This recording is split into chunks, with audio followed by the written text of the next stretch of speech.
नमस्कार दोस्तों, भाजपा अगली चुनाव के लिए अपनी पूरी ताकत लगा रही है। 195 उम्मीदवारों की पहली सूची की घोषणा कर दी गई। भाजपा के जनरल सेक्रेटरी विनोद तावड़े ने कहा कि पार्टी नेताओं और कार्यकर्ताओं के एक मजबूत टीम के साथ अखाड़े पर लड़ने और जीतने के लिए तैयार है। अयोध्या और द्वारका जैसे पवित्र स्थलों में भगवान श्री राम और भगवान श्री कृष्ण के आशीर्वाद लेते हुए मोदी एक आध्यात्मिक यात्रा कर रहे हैं। यह यात्रा सिर्फ मोदी के व्यक्तिगत आस्था के विषय नहीं हो सकती, बल्कि इसमें एक सशक्त राजनीतिक संदेश भी हो सकती है। मोदी खुद को भारत के सांस्कृतिक विरासत, देश की विकास और सुरक्षा के संरक्षक के रूप पर पेश कर रहे हैं। लेकिन विपक्ष कांग्रेस का क्या? ऐसा लगता है कि देश की सबसे पुरानी पार्टी अराजकता की स्थिति में है, जिसके पास कोई स्पष्ट नेता, कोई स्पष्ट दृष्टिकोण और कोई स्पष्ट रणनीति नहीं है। भाजपा ने अपने आकर्षक नेता, अपने मजबूत उम्मीदवारों और अपने व्यापक समर्थन के आधार पर अपनी जीत को लेकर आश्वस्त है। दूसरी ओर कांग्रेस प्रधानमंत्री मोदी को चुनौती देने के लिए एक विश्वसनीय चेहरा खोजने के लिए संघर्ष कर अपनी घटती लोकप्रियता के कारण अस्तित्व के संकट के सामना कर रही है। जिस कांग्रेस ने कभी देश पर दशकों तक शासन किया था, उस पर भाजपा ने बाजी कैसी पलट दी? कांग्रेस ने मतदाताओं पर अपनी पकड़ कैसे खो दी? कांग्रेस भाजपा के सामने मजबूत विकल्प पेश करने में नाकाम रहा। विपक्ष एक ऐसे नेता को पेश करने में भी असमर्थ रहा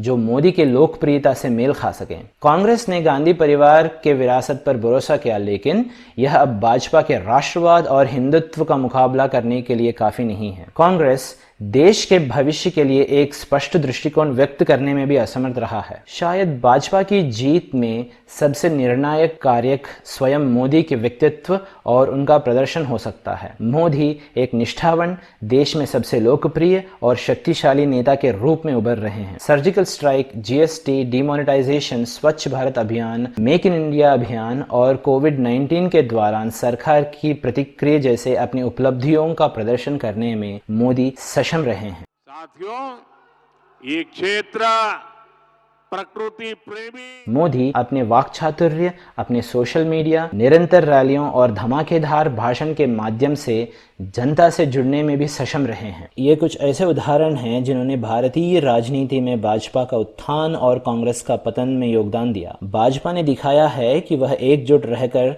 समय के साथ बदल सकता है और परिणाम दिखा सकता है। भाजपा ने दिखाया है कि वह नेतृत्व कर सकता है, शासन कर सकता है और बदलाव दिखा सकता है। अगली चुनाव सिर्फ दो पार्टियों के बीच का मुकाबला नहीं है, बल्कि दो दृष्टिकोण, दो विचारधाराओं और दो व्यक्तित्वों के बीच का टकराव है। भाजपा ने अपनी 195 उम्मीदवारों की घोषणा करके चुनावी लड़ाई के लिए अपनी तैयारी की ऐलान कर दी है, जबकि कांग्रेस गंभीर नेतृत्व के संकट का सामना कर रहा है। जैसे जैसे चुनाव के दिन नजदीक आ रहे हैं, राजनीति तेजी से बदल जाएगा। देश यह देखने के लिए इंतजार कर रहा है कि राजनीतिक खेल में कौन जीतेगा। भाजपा ने चुनौती दी है और अब कांग्रेस को जवाब देना होगा। क्या बीजेपी अपनी जीत का सिलसिला जारी रखेगा? क्या मोदी अपनी गद्दी बरकरार रखेंगे या कोई उन्हें उतार देगा? क्या भाजपा कांग्रेस मुक्त भारत का अपना सपना पूरा करेगा या कांग्रेस वापसी कर अपनी शक्ति साबित करेगा? दुनिया का सबसे बड़ा लोकतांत्रिक देश में इस महाराजनीतिक खेल में कौन विजयी होगा? आने वाले चुनाव के नतीजे देश का भाग्य तय करेगा।